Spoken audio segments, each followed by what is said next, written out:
안녕하십니까? 추운데. 근데 뭐 한국에서 있을 때 겨울 되면 영하 10도는 그냥 보통으로 있었던 것 같은데, 그죠? 따뜻한 아틀란타니까 더 추운 것 같아요. 이 사람은 이렇게 환경에 적응이 됩니다.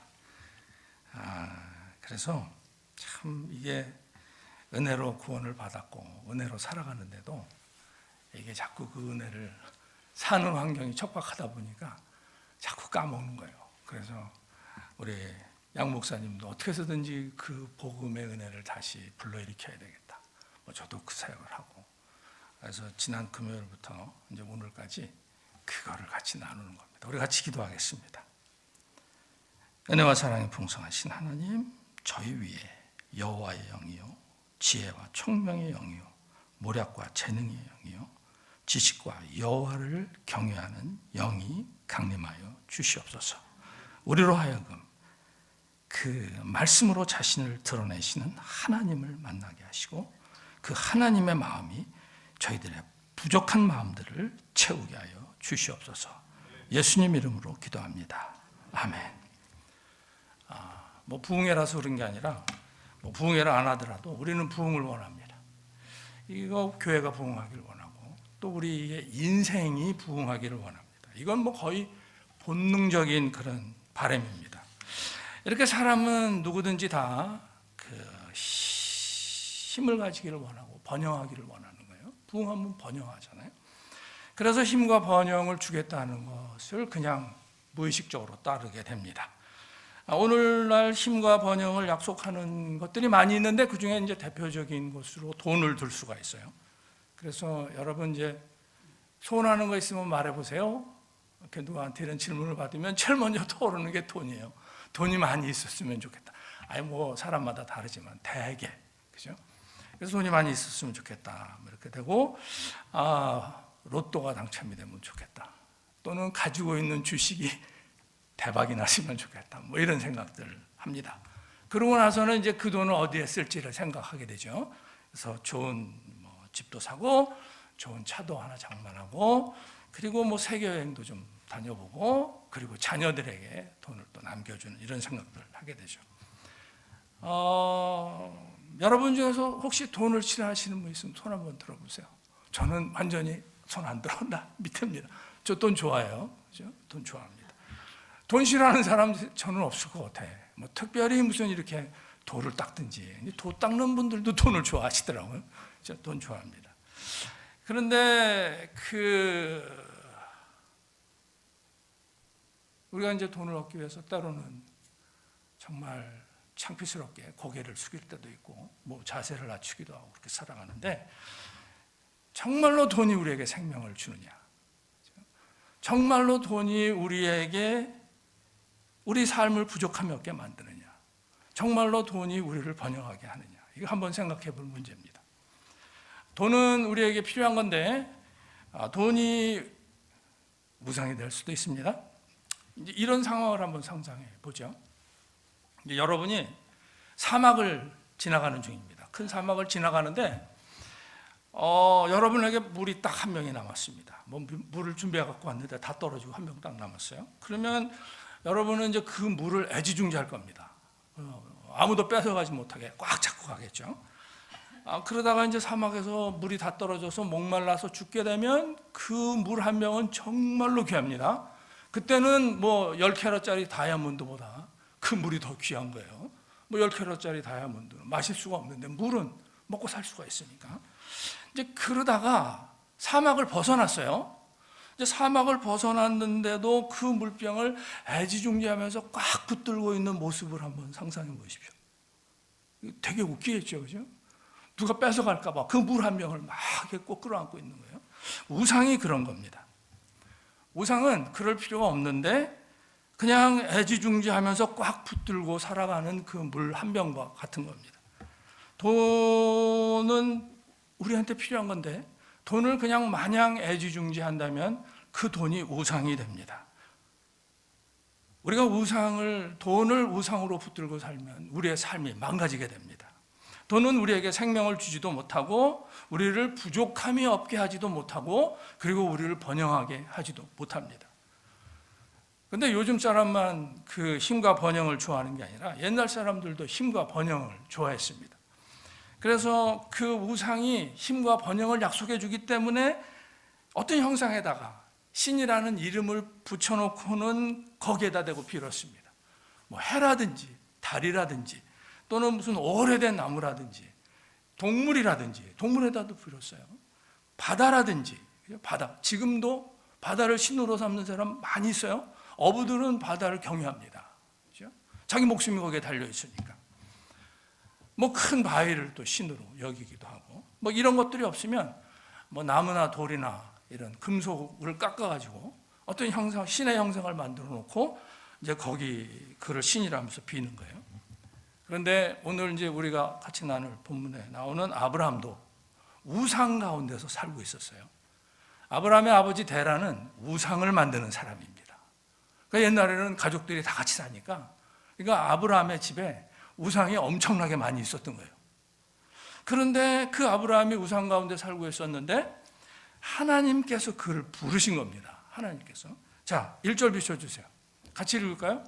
여호와께서 아브라함에게 이르시되 너는 너의 고향과 친척과 아버지의 집을 떠나 내가 네게 보여줄 땅으로 가라. 자, 여호와께서 아브라함에게 이르시되, 아브라함이 우상이 많이 있는 가운데서 살고 있었는데 하나님이 이르시는 것을 들었습니다. 이 아브라함은 여러분 아시는 것 같이 아브라함이 개명하기 전에 이름이죠. 그는 그 우상들 가운데서 하나님을 인식했던 겁니다. 그래서 하나님께서 아브라함에게 요구를 하시고, 어떤 요구를 하시고 약속을 하셨습니다.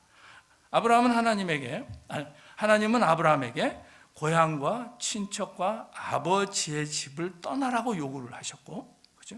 떠나라 요구를 하셨고, 그리고 약속을 주셨어요. 그 약속이 이제 2절, 3절입니다. 같이 읽읍시다.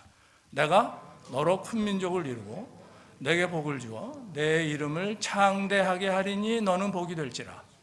너를 축복하는 자에게는 내가 복을 내리고 너를 저주하는 자에게는 내가 저주하리니 땅의 모든 족속이 너로 말미암아 복을 얻을 것이라 하신지라. 아브라함이 힘과 번영을 약주겠다는 우상들에게 둘러싸여서 살고 있었는데 하나님께서 가족과 친척과 아버지의 집을 떠나라고 하셨습니다. 가족과 친척을 떠나라. 이것은 익숙해져서 편안한 상황, 환경을 떠나라는 그런 말씀이고, 아버지의 집을 떠나라는 건 아까 살펴본 것처럼 우상을 떠나라는 그런 요구였습니다.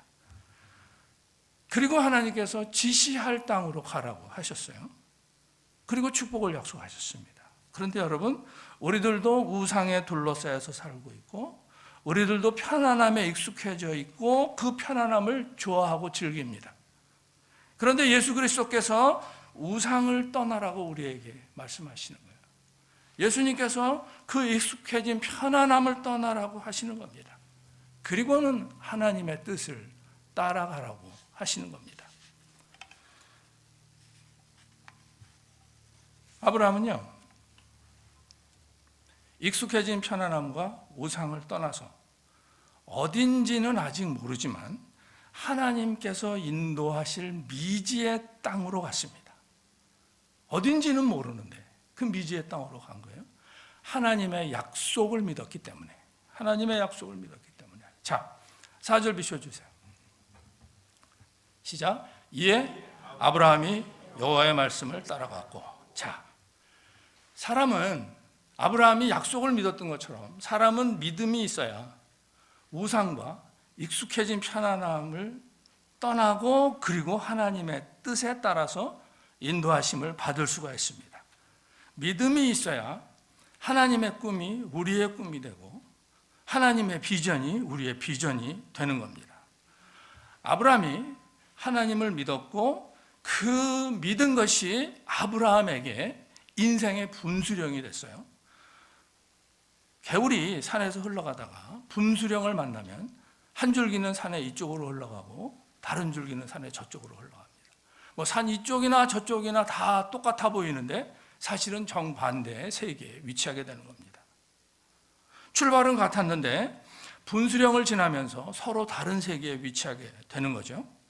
예수 믿는 사람이나 예수 안 믿는 사람이나 사는 모습은 거의 비슷비슷해 보입니다. 그렇죠? 거의 비슷비슷해 보이는데 사실은 정반대의 세계에서 살아가고 있는 겁니다. 근데 한 가족이 같이 살아도 그 안에서 서로 정반대의 세계에서 살아가는 일이 일어나는 거예요. 그렇기 때문에 가족이 같은 신앙을 갖는 것이 굉장히 중요한 겁니다. 같은 믿음을 갖는 게 너무나 중요한 거죠.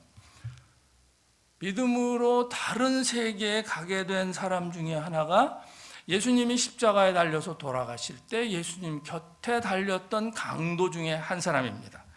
그는 자기 생의 마지막 순간에 자기 죄를 깨닫고 예수님께 간구했습니다. 그런데 그 예수님도 자기처럼 십자가에서 처형되는 그런 처지였는데 그 강도는 그 예수님이 자기를 구할 수 있다고 믿었던 거예요. 그러자 예수님이 그를 낙원으로 데리고 가셨고, 그런데 사실 우리도 그 강도처럼 때로는 대놓고 죄를 짓고 때로는 은밀하게 죄를 짓고 때로는 마음으로 죄를 짓는 겁니다. 그런데 하나님께서 그러한 우리의 과거를 불문에 붙이시고 이 세상을 기쁨으로 살아가는 힘을 주시고 그리고 우리에게 풍성한 삶을 주시는 겁니다. 믿음 하나 보시고. 자, 이렇게 이제 믿음으로 만사가 다 해결된다고 그러니까 이제 비난도 들어요, 우리가. 가장 이제 자주 흔하게 듣는 비난이, 아니, 한 주일 내내 나쁜 짓 하면서 엉터리로 살다가 주일날, 일요일날 교회 가가지고 믿습니다. 그러면 죄도 용서받고 구원받고 복을 받는다는데 이게 말이 되냐, 이게. 그렇죠? 그런 얘기 많이 듣습니다. 그리고 믿습니다 하면 모든 게 다 된다고 그러니까 이게 무슨 교회 다니는 사람을 무슨 사이비 집단에 속해 있는 사람으로 그렇게 여기는 사람들도 많아요. 점점 그런 사람들이 많아지고 있죠. 그런데 여러분, 믿음은 어리석은 것이 아니고 사실은 가장 지혜로운 겁니다. 자, 왜 그럴까? 왜냐하면 믿음이 우리 인생 만사의 첫 단추이기 때문에 그렇습니다.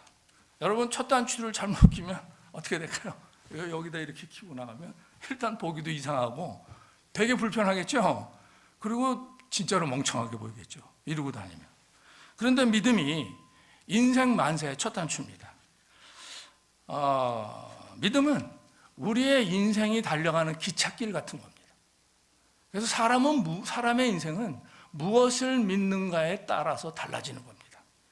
자, 여러분, 인생 살아가는데 뭐가 제일 중요할까요? 인생 살아가는데 제일 중요한 것은 내가 누구인지를 올바르게 아는 것이 제일 중요하고, 똑같이 중요한 것이 세상이 어떤 세상인지를 똑바로 아는 것이 중요한 거예요. 내가 누구인지를 알고 세상이 어떤 건지를 똑바로 아는 게 중요합니다. 이거를 잘못 이해하면 인생 살아가는 게 힘들어지죠. 그런데 믿음이 하나님을, 나와 세상을 창조하신 하나님을 이해하는 첫 번째 단추고, 그리고 세상과 나 자신, 우리 자신을 총체적으로 이해하는 첫 번째 단추입니다.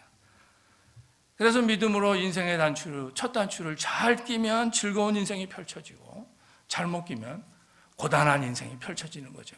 그런데 물론 단추를 잘못 껴도 몸이 편안할 수는 있어요. 잘 사는 것 같이 보일 수는 있는데 절대로 마음의 번민을 벗어날 수가 없습니다. 그게 우리의 원래 모습이 아니기 때문에. 아브라함이 하나님을 믿어서 세상에 복이 됐던 것처럼 믿음은 우리들에게도 반드시 이루어질 소망을 줍니다. 히브리서 11장 1절 비춰주세요. 같이 읽을까요? 믿음은 바라는 것들의 실상이요 보이지 않는 것들의 증거니. 여러분도 바라는 것들이 있을 것이고 여러분만이 아니라 누구든지 다 바라는 것들이 있습니다. 그런데 그 바라는 것들이 믿음으로 현실이 됩니다. 조금 세속적인 표현이지만 우리 영어로 dream comes true. dream comes true. 그러니까 바라는 것들이 아직 이루어지지는 않았더라도, 그래서 눈으로 볼 수는 없더라도 믿음으로 이루어진 것을 보는 겁니다. 자, 그러면 믿음으로 어떤 것들이 이루어질까 하는 거죠. 하나님은 믿는 사람에게 복을 주시고 그리고 믿는 사람을 담대하게 하십니다. 하나님이 믿는 사람에게 복을 주시는 거예요. 그래서 오늘 그 복에 대한 말씀이 나오죠. 2절 3절 다시 비춰주세요. 우리 같이 창세기 같이 읽을까요? 내가 너로 큰 민족을 이루고 내게 복을 주어 내 이름을 창대하게 하리니 너는 복이 될지라. 너를 축복하는 자에게는 내가 복을 내리고 너를 저주하는 자에게는 내가 저주하리니 땅의 모든 족속이 너로 말미암아 복을 얻을 것이라 하신지라. 하나님을 믿었던 아브라함은 하나님에게 소망을 두었고 그리고 아브라함은 복을 받았습니다. 현재 아브라함을 믿음의 조상으로 존경하는 기독교인 인구가 24억이 넘어요. 24억이 넘습니다. 계속해서 늘어나고 있죠. 선교로 인해서. 구원받은 사람들은 아니지만 그 모슬렘들도 아브라함을 존경합니다.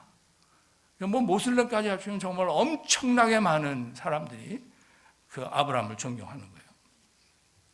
그러니까 그 모슬렘 빼고 우리 예수 믿는 사람들 모든 민족이 아브라함으로 말미암아 복을 얻을 것이라는 하나님의 약속이 이루어져가는 중이죠. 이제 그런데도 하나님이 아닌 세상의 소망을 두고 살아가는 사람들이 굉장히 많습니다. 이제 전도는 그런 사람들에게 가서 하는 거예요. 우리는 안 그렇지만 그렇지만 세상은 믿을 수가 없기 때문에 의지할 수도 없습니다. 예를 들어서 한국에서 민주화 운동 세대가 정의와 공정을 외쳤습니다. 그러다가 권력을 딱 잡으니까 그렇게 외쳐대던 정의와 공정을 헌신짝처럼 내던지고 그 권력을 꽉 붙드는 거예요. 왜 그럴까요? 힘과 번영을 원하기 때문에. 탐욕스럽게 바뀐 거예요. 그런데 한국의 보수 세력도 탐욕스러운 거는 똑같습니다. 누구 덜하고 더한 거 없어요. 똑같이 탐욕스러운 겁니다. 그리고 여러분 미국 사회는 아시는 것처럼 정직이 사회 모토입니다. 미국 사회 정직이. 그런데 미국의 최고위층 지도자들이요. 권력과 번영을 가지기 위해서 전 국민이 지켜보는 가운데서도 거짓말을 술술합니다.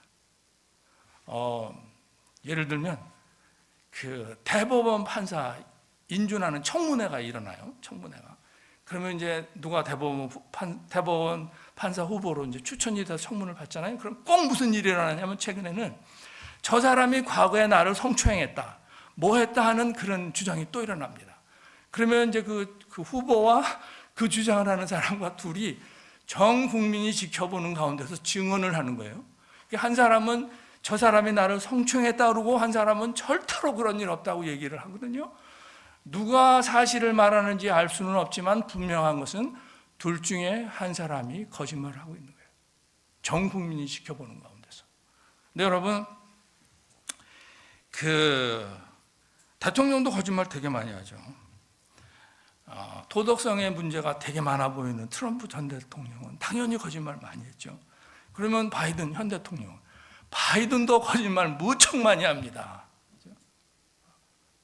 바이든도. 자, 그러니까 이런 세상은 우리가 믿을 수도 없고 의지할 수도 없는 겁니다. 자, 세상을 믿고 의지할 수 없다면 그러면 우리 자신은 어떨까요? 그런데 여러분 우리도 거짓말 정도는 아무런 생각 없이 하기도 하고요. 그리고 해야 될 일을 안 하기도 하고 하지 않아야 될 일을 하기도 합니다. 그런데다가 생각이 하루에 몇 번씩 바뀌어요. 심지어는 마음이 하루에도 몇 번씩 요동칠 때도 있는 거예요. 이런 우리 자신도 결코 믿을 수도 없고 의지할 수도 없습니다. 그런데 세상은 뭐라 그러죠? 너 자신을 믿어라. 그렇죠? 믿을 건 너 자신밖에 없으니까 너 자신을 믿어라 하는 거예요.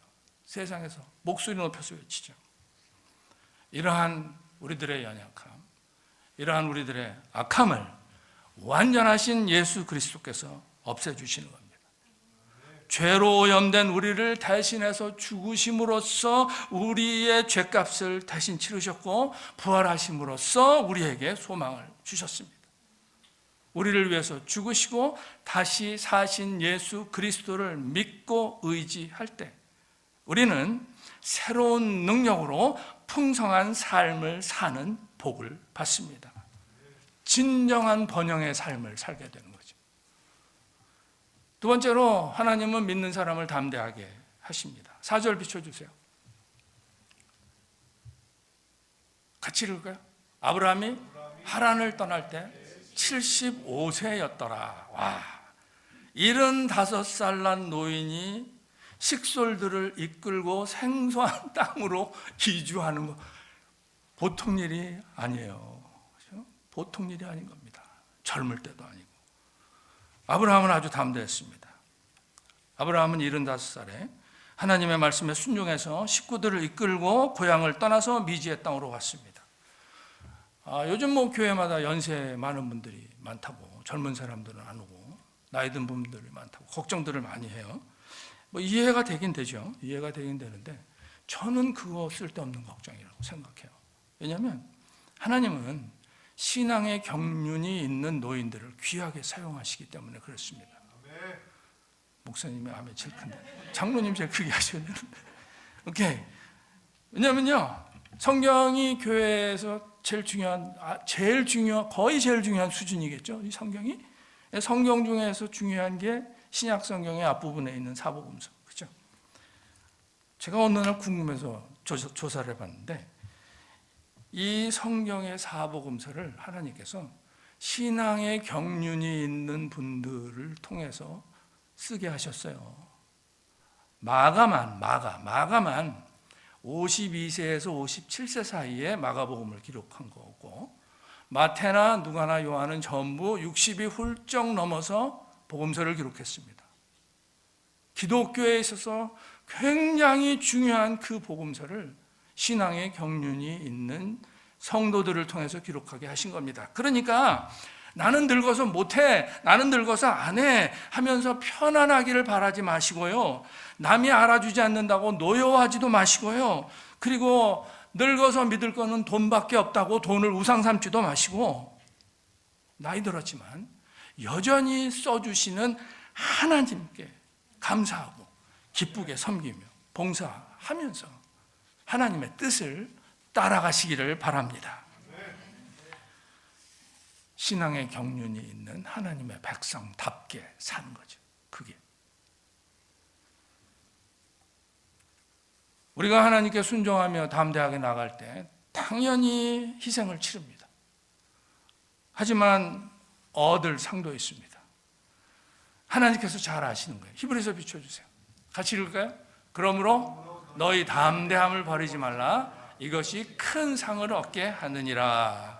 히브리서는요, 믿음의 사람을 담대한 사람, 자신감과 용기가 충만한 사람이라고 합니다. 그런데 그 담대함과 자신감과 용기는 가지고 있는 돈에서 나오는 것이 아니고, 익숙한 편안함에서 나오는 것이 아니고, 오직 예수 그리스도에게서 나오는 것입니다.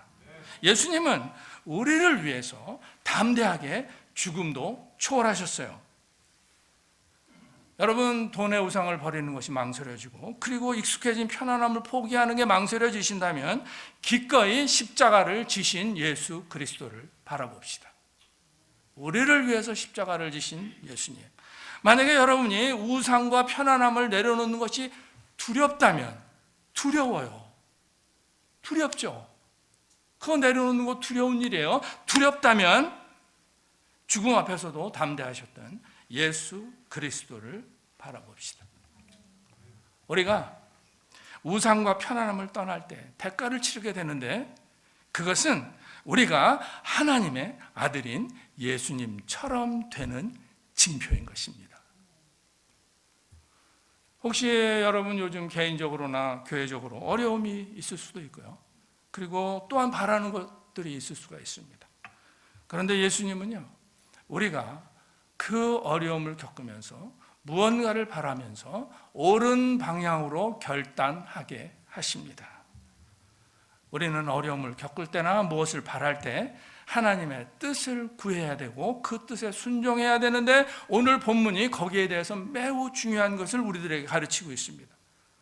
아브라함은요, 하나님께서 보여주신 땅이 아니라 보여주실 땅, 아직 보여주시지 않는 땅을 향해서 떠났습니다. 갈 바를 알지 못했는데 하나님의 약속을 믿고 우상을 버렸고 그리고 익숙해진 편안함을 포기했던 겁니다. 그 다음에 하나님께서 갈 곳을 지시하시니까 그 뜻에 순종해서 그곳으로 갔습니다. 우리가 우상과 편안함을 붙들고 있으면 하나님께서 뜻을 보여주셔도 우리는 순종하지 않습니다. 하나님의 뜻에 순종하고 싶다면, 그것이 진심이라면 우리는 먼저 우상과 익숙해진 편안함을 내려놔야 하는 겁니다.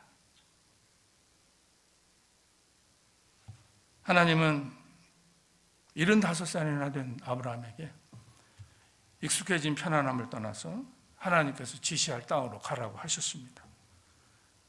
그런데 예수님은요, 익숙함과 편안함을 떠나라는 하나님 아버지의 부르심에 따라서 우리에게로 오셨습니다. 주님은 어두운 세상, 갈 바를 알지 못하는 세상 속으로 사람이 되어서 던져지신 겁니다. 스스로 뛰어들어오신 거예요.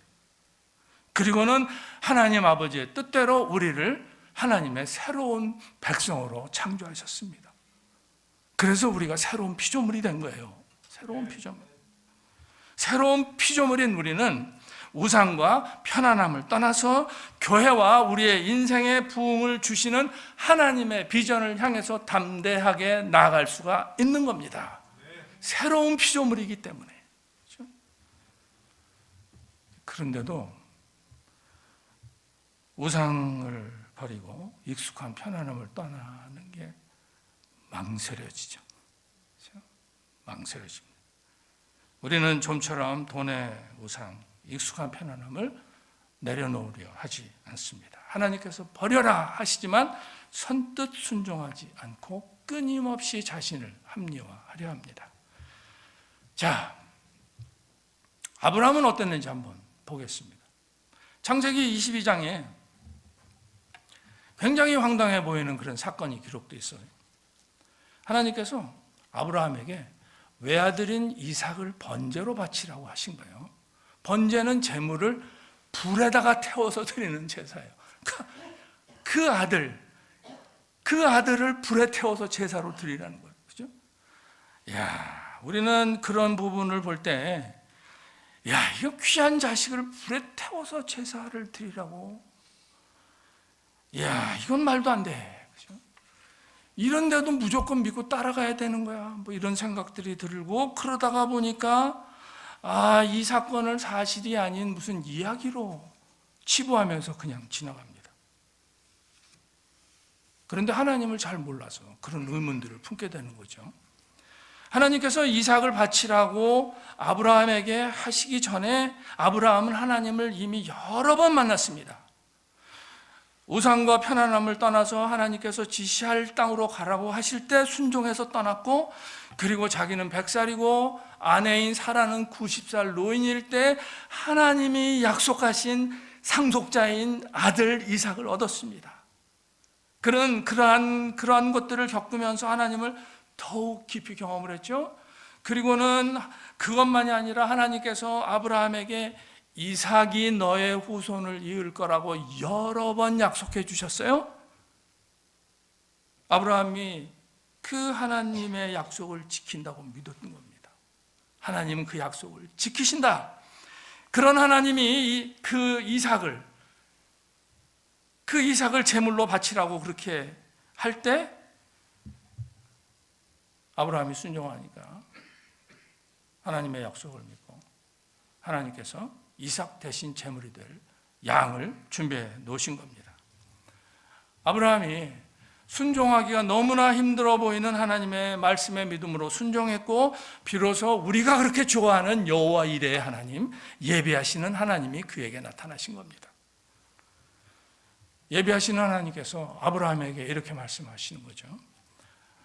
네가 네 사랑하는 아들 독자까지도 내게 아끼지 않았으니 내가 이제야 네가 나를 사랑하는 줄을 알겠다.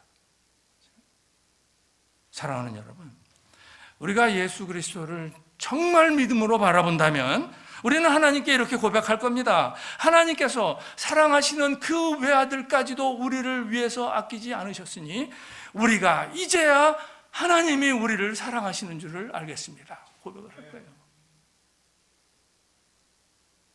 우리는 누구나 다 부흥을 예배하시는 하나님을 만나기를 원합니다. 우리는 어려운 일을 당할 때마다 예배하시는 하나님을 찾습니다. 개인적으로나 교회적으로도 그렇죠? 그런데 예배하시는 하나님이 언제 아브라함에게 나타나셨나요? 아브라함이 하나님의 약속을 믿고 이삭을 바치려 할 때 비로소 예배하시는 하나님이 그에게 나타나신 겁니다. 하나님의 약속을 믿지 않으면 결코 부흥을 예배하시는 하나님을 만날 수가 없습니다.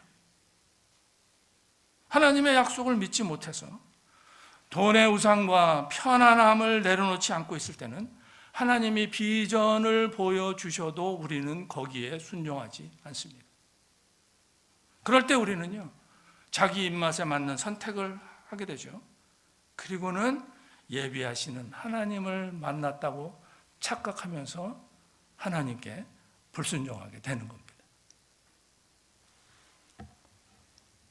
하나님께서 이삭 대신에 희생할 양을 예비하셨죠. 예수 그리스도는 우리 대신 희생하신 하나님의 어린 양이십니다. 우리를 위해서 희생하신 예수님이 우리를 사랑하시니까 우리는 믿음으로 순종할 수가 있는 겁니다.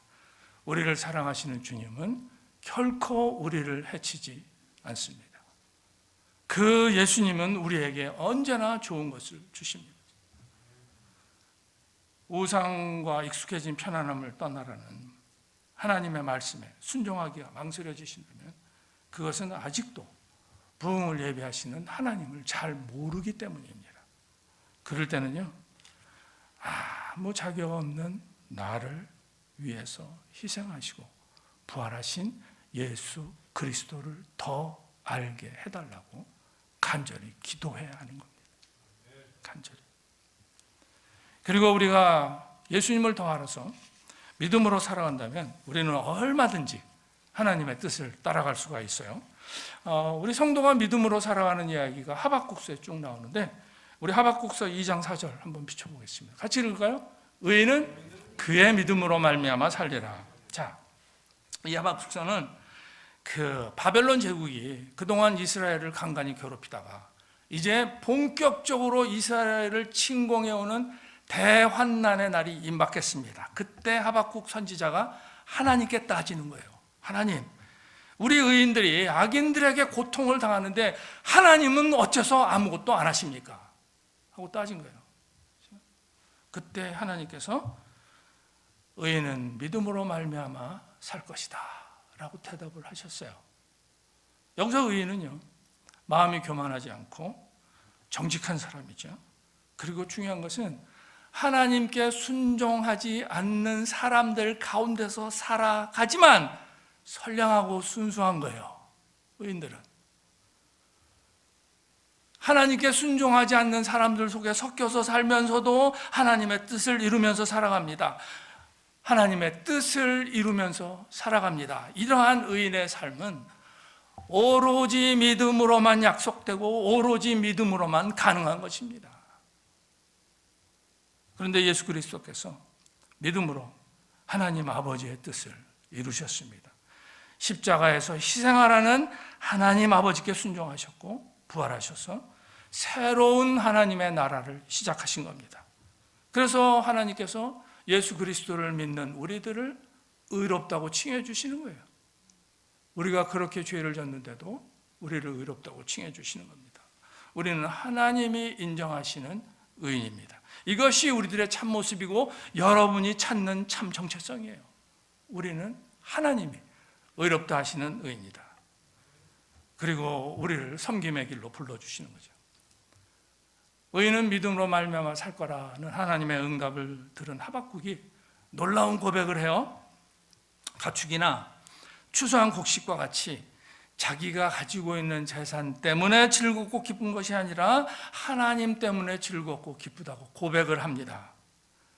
믿음으로 말미암아 사는 의인은 자기가 가진 것들 때문에 즐겁고 기쁜 것이 아니고, 돈과 힘과 편안함 때문에 즐겁고 기쁜 것이 아니고 예수님 때문에 즐겁고 기쁩니다. 예수님이 우리의 즐거움이고 죄로 죽을 우리를 구원하신 주님이 우리의 기쁨인 것입니다. 십자가의 그리스도는 그 무엇과도 바꿀 수 없는 우리의 주님이시죠. 그리고 성령님께서 믿음으로 말미암아 사는 우리들의 능력이 되어주시는 거예요. 하박국 선지자가 자기 그 예언의 마지막 절에서 하나님께서 우리를 사슴처럼 높은 곳을 다니게 하실 거라고 선언을 해요. 같이 볼까요? 시작. 주 여호와는 나의 힘이시라. 나의 발을 사슴과 같게 하사 나를 나의 높은 곳으로 다니게 하시리로다. 자, 여기서 높은 곳을 다닌다는 것은 자유와 능력을 의미합니다.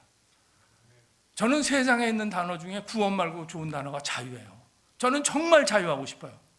아무런 속박도 받고 싶지 않고 자유하고 싶습니다. 그런데 오직 주 안에서만 그 참 자유를 누리는 겁니다. 자유와 능력. 그러니까 우리의 복된 삶을 방해하는 우상과 편안함에 안주하려는 우리의 본성을 뛰어넘는다는 거죠. 그리고 높은 곳을 다니는, 다시 말해서 하나님의 비전을 따라가는 성도들을 통해서 교회는 하나님의 능력을 눈으로 목격하게 될 겁니다. 그런 성도들이 교회 안에 있을 때. 그렇죠? 말씀을 정리할게요. 사람들은 누구나 다 힘과 번영을 원하고 우상이 그 힘과 번영을 약속합니다. 그렇지만 형상에 불과한 우상은 우리에게 힘을 주지도 못하고 번영을 주지도 못합니다. 우상을 따르게 되면 필연적으로 허무에 이르게 됩니다. 나중에 기회가 될 때 어떻게 그게 허무에 이르는지 생생한 예까지 들어서 말씀드릴게요. 그런데 하나님께서 세상과 우리를 창조하셨고 세상사 인간사에 개입하시는 겁니다. 그래서 우상을 버리고 하나님을 믿는 것이 인생 제대로 복되게 사는 첫 단추를 끼는 것이고, 우리는 하나님의 형상으로 지음받은 너무나 복된 그런 존재들이잖아요. 특별한 존재들이잖아요. 그렇기 때문에 믿음으로 하나님을 알 때 자기가 누군지를 알게 되고 하나님이 지으신 세상이 어떤 건지를 그때서 알게 되는 거예요. 그러면서 진정한 기쁨과 만족을 얻게 되는 거죠. 예수 그리스도를 믿어서 하나님을 알게 되는 거잖아요. 그런데 여러분, 예수님은요, 약하심으로 십자가에 못 박히셨지만 하나님의 능력으로 부활하셔서 지금 살아계십니다. 우리도 연약하지만 예수님 안에서 하나님의 능력으로 주님과 함께하는 겁니다. 예수님은 영원히 흔들리지 않는 우리의 주님이십니다. 그분이 우리 삶에 개입하시고 우리를 이끄시고 우리를 사랑하십니다. 아브라함은 우상에 둘러싸여서 살았지만 하나님의 약속을 믿었고 우상과 편안함을 떠났고 하나님께서 갈 곳을 지시하실 때 순종했습니다. 하나님은 그를 크게 부흥하게 하셨죠. 예수님은 익숙한 편안함을 떠나라는 하나님 아버지의 부르심에 순종하셔서 우리에게로 오셨습니다. 그리고 우리를 새로운 하나님의 백성으로 창조하신 거죠. 하나님의 뜻을 이루신 거죠. 사랑하는 여러분, 평안함에 안주하려는 여러분의 연약함이 예수 그리스도 안에서 벗어지기를 바랍니다. 믿음으로 돈의 우상과 익숙한 편안함을 내려놓읍시다. 그리고 하나님께서 인도하시는 땅으로 갔던 아브라함처럼 하나님의 인도함을 받읍시다. 여러분이 믿음으로 새로워지면 여러분에게 주님의 사랑의 능력이 부어지고 여러분은 소망이 살아나서 춤을 추게 되고 여러분은 가진 돈이나 힘이 아닌 예수님을 즐거워하고 기뻐하게 될 겁니다. 여러분 모두가 아브라함과 같은 그런 복을 받으시기를 예수님의 이름으로 축복합니다. 우리 찬양하고 기도할 텐데요. 먼저 기도 제목 좀 비춰주실래요? 자, 오늘의 기도 제목이에요. 자, 우리 같이 읽는데 뭐 같이 읽는 게 기도입니다. 그렇죠? 끝에 아멘 하니까. 우리 같이 읽을까요? 1번. 우리의 마음과 영이 새롭게 되어서 돈의 우상과 익숙해진 편안함을 내려놓기를 원합니다. 우리가 가진 돈과 힘 때문에 기뻐하지 않고 우리를 구원하신 주님을 기뻐하기를 원합니다. 아멘. 2번. 예배하시는 하나님을 만나기를 원합니다. 하나님의 뜻에, 말씀에 믿음으로 담대하게 순종하기를 원합니다. 아멘. 세 번째, 우리 인생과 교회를 부흥케 하시는 하나님의 비전을 따라서 은혜에 감사하며 기쁨과 화평으로 봉사하고 섬기며 받은 은혜를 전하기를 원합니다. 아멘. 우리 내 주 하나님 넓고 큰 은혜는 같이 찬양하고 그리고 함께 합심해서 기도하겠습니다. 기도 제목 기억하시면서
기도 제목들 기억하시면서 다시 비춰주시고요.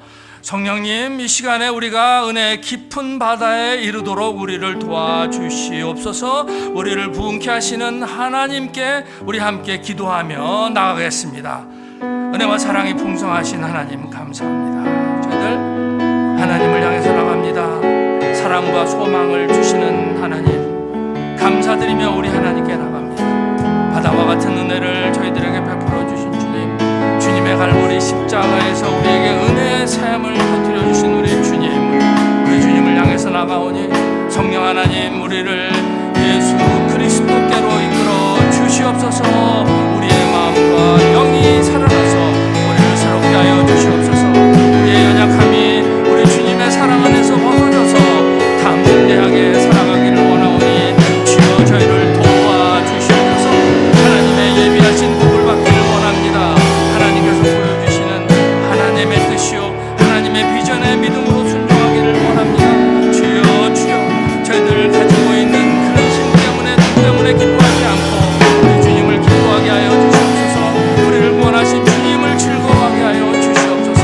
오 하나님이여 믿음으로 좋은 우상 갖지 않고 믿음으로 익숙해진 편안함을 내놓기를 원합니다. 주여 도와주시옵소서. 오 우리를 하나님의 새로운 백성으로 창조하신 주님이시여 우리가 예수님 안에서 우리가 누구인지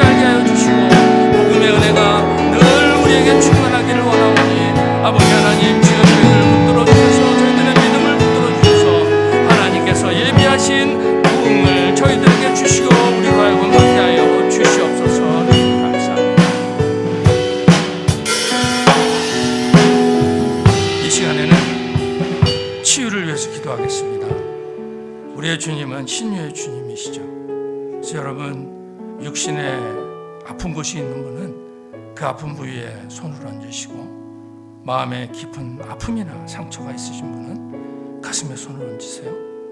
우리가 스스로 치유하는 것이 아니고, 의사가 치유하는 것이 아니고, 우리 주님께서 의사들이 치유할 수 없는 것들을 치유하십니다. 신유의 주님이신 우리 주님께 나아갈 때 주께서 우리를 고치실 것입니다.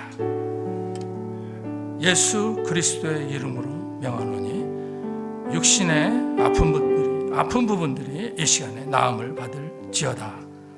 예수 그리스도의 이름으로 명하노니 마음의 상처와 아픔들이 이 시간에 고쳐질지어다. 주님 감사합니다. 믿음으로 주님 앞에 매달리게 하시고 주께서 치유하시는 은혜를 누리게 하여 주시옵소서. 그리고 저희들로 하여금 세상을 치유하는 그리스도의 일꾼들이 다 되게 하여 주시옵소서. 예수님 이름으로 기도합니다. 아멘.